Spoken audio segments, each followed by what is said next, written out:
지난 5월 12일 밤 11시경 이 마더스 데이였죠. 이 글렌뷰 지역에서 대형 교통사고가 발생했습니다. 글렌브룩 사우스 고등학교 졸업반 학생이었던 17살의 마르코 니케틱이 현장에서 사망하고 또 조수석에 함께 타고 있던 여자친구를 비롯해서 3명이 크게 부상을 당하는 그런 사고였습니다. 이번 사고의 가해 차량 운전자가 놀스브룩 거주 21살의 한인 남성으로 밝혀지면서 이 한인 사회에 큰 충격과 더불어서 참 안타까움을 준 바 있습니다. 오늘 세븐데이스 뉴스 특별 기획에서는 이 사건을 좀 더 심도 깊게 살펴보도록 하겠습니다. 유정임 기자 나오셨는데요. 안녕하세요. 네, 안녕하세요. 이번 사건의 가해 차량의 운전자가 한인 남성, 그것도 이 젊은 청년인 것으로 알려지면서 더욱더 이 많은 분들이 참 안타까운 마음을 금치 못하셨는데요. 네. 현재 몇 개의 혐의로 체포됐는지 한번 짚어주시죠.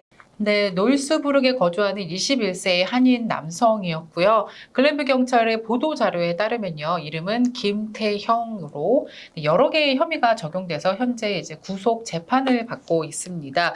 글렌뷰 경찰은요, 현재 무모한 살인과 과속, 그리고 난폭 운전, 또 약물 복용, 그리고 음주운전 등의 혐의로 기소가 됐고, 지난 5월 18일에 첫 법원에 출두를 해서 재판을 받았고요. 그리고 24일 금요일 두 번째 법원에 섰습니다. 네. 이번 사건과 관련해서 그 어느 때보다도 많은 한인들께서 관심을 갖고 계시지 않습니까? 이번 사건의 재판 과정, 그리고 앞으로 어떤 이 판결을 받게 될 것인지 관심이 집중되고 있습니다. 현직 검사를 만나서 사건과 관련된 자세한 얘기도 들어보셨다고요? 네. 아무래도 이제 한인이 연루된 또 교통사고, 그렇습니다. 또 대형 교통사고다 보니까 앞으로의 이제 재판 절차라든지 또 최종 어떤 형량을 받을 수 있을지에 대해서 궁금해 하시는 분들이 꽤 많더라고요. 그래서 저희가 듀페이지 카운티 현직 검사이신 권재구 검사를 만나서 정확한 건 아니지만 일리노이 형사 재판의 이제 대략적인 이야기들을 그분을 통해서 들어봤는데 한번 듣고 오시죠. 예, 함께 듣겠습니다. 제가 알기로는 죄인이 요번에 요번에 이 서스펙트가 운전을 하면서 이제 음주운전을 했다고 제가 들었어요. 그 음주운전을 하면서 사고 나서 사람이 다치거나 사망이 나면은 그러면 이제 중범죄가 되는 거예요. 제가 알기로는 그 상황이 그 상황으로 알고 있거든요. 지금 기소한 케이스로 보면은 보통 이제 일리노이에서는 aggravated driving under the influence of alcohol causing great bodily harm. 그 다음에 aggravated driving under the influence of alcohol causing death. 그 두 개가 따로 있어요. 제가 알기로는 그렇게 기소를 한 걸로 제가 알고 있어요. 뭐 물론 다른 charge도 붙었죠. 여러 가지로 이제 기소를 했죠. 뭐 경범죄, 그러니까 경범죄, 보통 음주운전 그것도 다 기소했을 거예요.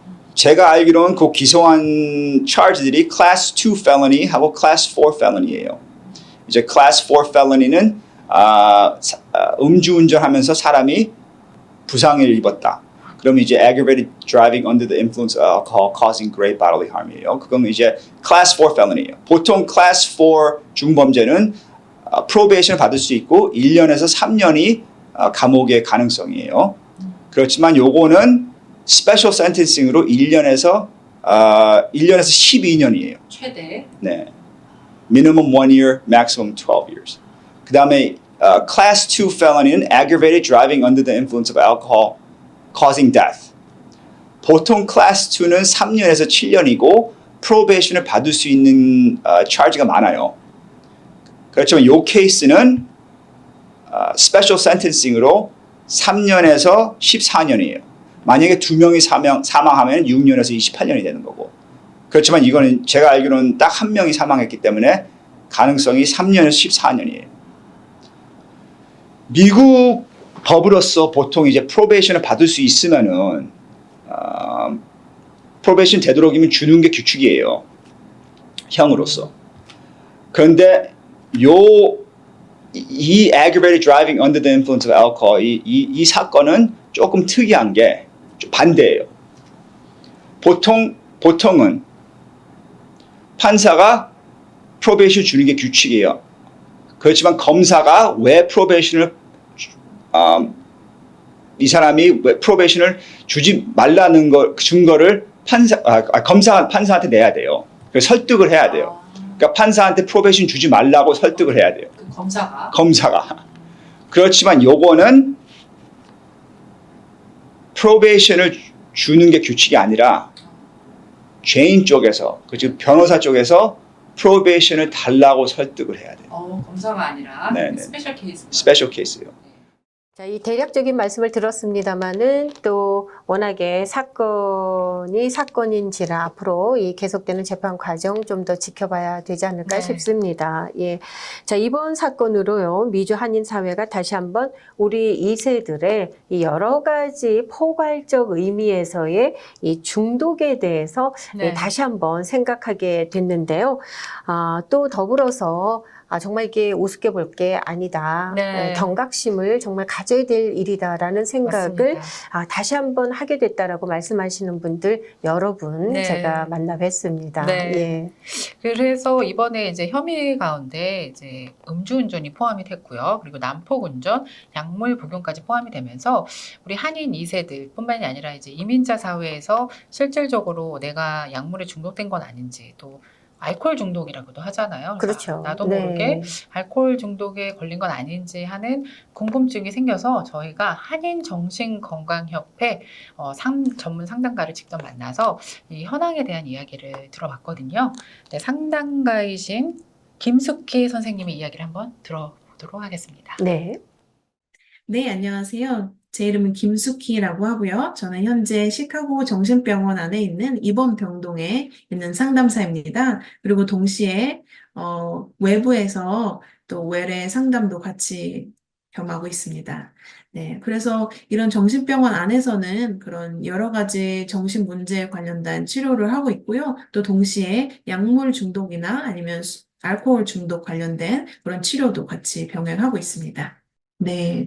그래서 그 부분에 대해서 가장 쉽고 이제 우리가 이해하기 쉽게 알 수 있는 방법은 내가 뭐 음주라든 아니면 뭐 어떤 약물 중독이라든 어떤 중독으로 인해서 얼만큼 그게 내 그런 다른 생활에 얼만큼 그런 기능을 할 수 있는 거에 영향이 가는지가 제일 큰 아마 질문일 거예요. 예를 들면은 내가 일이 있는데 뭐 전날에 술을 너무 많이 먹어서 일을 못 갈 정도로 막 그렇게 된다던가 아니면은 술을 먹은 걸 때문에 그 다른 내가 돼야 되는 그런 것들을 영향에 미쳐서 하지 못한다. 이런 거. 아니면 관계에 문제가 생기고, 아니면 내가 술을 마셨을 때 일어나는 사건들 있잖아요. 자기가 계획하지 않았는데 술을 먹고 일어나는 그런 큰 실수들. 이런 것들이 다 내가 음주에 아마 문제가 있구나. 조절 능력에 문제가 있구나. 이런 좀 생각을 해보실 수 있는 그런 자가 진단 방법이라고 생각합니다. 누구나 이제 뭔가 문제가 일어났을 때 그것까지 생각하고 이렇게 될 것까지라고 생각하지 않고 운전을 잡는 게 처음에는 쉽잖아요. 그래서 그런 약간 경각심이 좀 떨어져서 아마 이런 일들이 생기지 않나 싶은데요. 일단 제가 알기로 일리노이 주에서 음주운전이 3번 이상 적발될 시에는 3번부터는 이게 그 중범죄에 해당이 됩니다. 그래서 그거는 또 어떤 말이냐면은 내가 어딘가에 취업을 한다던가 아니면은 현재 뭐 영주권인데 시민권으로 뭐 이거를 전환을 한다던가 뭐 이런 내가 중요한 사항이 있었을 때 문제가 될 수 있는 큰 하나의 그죠? 범죄 기록이라는 거죠. 근데 이런 생각까지 우리가 생각하지 못하고 순간의 실수로 이런데 나의 큰 미래까지 영향이 미친다는 걸 그때 안다면은 이런 일을 하진 않았겠죠. 그죠? 그렇기 때문에 제 생각에는 일단은 경각심을 좀 우리 한인 사회한테 주는 게 많이 중요하다고 생각을 하고 있고요.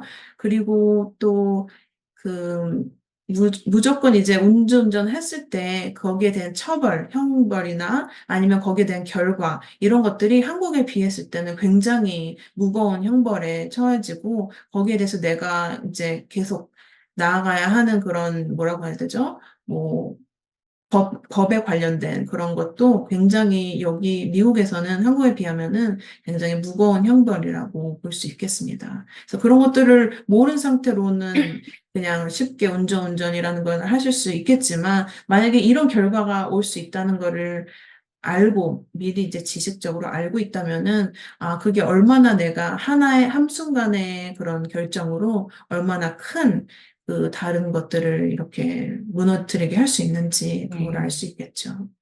궁금하신 부분이 어떤 치료 방법들이 있냐, 일단 문제라는 걸 알았을 때, 뭐 주변에 문제가 있으신 분들을 아신다던가, 아니면 개인이 이제 그런 걸 느끼셔서 내가 좀 도움을 받아야겠다, 이렇게 생각을 하셨을 때, 일단은 저같이 이렇게 보통 정신병원 안에서 그런 약물 중독이나 그 금단 현상, 이런 거 치료할 수 있는 그런 병동들이 같이 정신병원 안에, 상주하고 있거든요. 그렇기 때문에 일단은 이런 근교에 그런 정신병원에 문의하시면은 거기 안에 디톡스 프로그램이라고 약물 중독에 관련된 그런 도움을 주실 수 있는 프로그램이 있습니다. 이런 병원에서 보통 하는 거는 디톡스 프로그램은 대략 한 5일에서 6일 정도 이제 입원 치료하고요. 그 안에서 일어나는 금단 현상을 약물을 통해서 어느 정도 조절을 할 수 있게끔 그렇게 도와줄 수 있고요. 그 다음에 또 장기적인 치료가 좀 필요하신 분이다 하면은, 우리가 재활 그런 치료원으로 또 같이 연결을 해 드리거든요. 그래서 보통 그런 치료원은 대략 한 28일 정도에 거주하고 계시고요. 거주하는 동안에 뭐 의사 그리고 상담사 여러 가지 뭐 그룹 상담 이런 것들이 같이 이루어지고 있으면서 또 그 안에서 내가 어떻게 이제 금주를 하고 단약을 하고 그럴 수 있는 방법들을 이제 안에서 배워가게 됩니다. 또 하나 궁금한 거는 이제 보험이 되는지 뭐 비용 문제는 어떤지 이런 것 때문에 또 덜컥 겁이 나서 치료를 못 받으시는 분들이 있을 텐데 병원도 그렇고 모든 이제 갖고 계신 각종 보험은 다 일단 병원에서는 받고요. 또 그리고 그런 재활센터 이런 데서도 똑같이 보험으로다가 갖고 계신 건강보험으로 받아서 그렇게 치료를 할 수 있습니다. 좋은 질문입니다. 아마 제일 걱정하시는 이제 부분이 아마 그런 부분일 거예요. 혹시라도 내가 어디 정신건강 관련된 치료를 받았다는 그런 어떤 증거나 레코드가 있으면은 이걸로 인해서 내가 뭐 취업을 못하는 거 아닐까? 아니면은 뭐 이제 이민자분들은 뭐 내가 이걸로 인해서 뭐 영주권에서 뭐 시민권을 못 따는 게 아닌가? 이런 저런 고민들 때문에 아니면 또 다른 누가 알게 되는 거 아닌가? 이런 문제로 아예 이제 문턱도 넘어서지 않으려고 하시는 분들이 있으세요. 하지만 그거는 우리가 절대 맞지 않는 사실이고요. 사실 이 모든 그런 뭐 내가 의료기관에서 치료를 받고 뭐 재활센터에서 치료를 받고 이런 모든 정보는 히파라고 그런 이제 개인 의료 정보가 보호되는 그런 시스템이 있습니다. 그래서 본인이 동의를 하지 않는 이상은 그 정보가 다른 데로 이렇게 공유가 절대 될 수 없는 시스템이고요.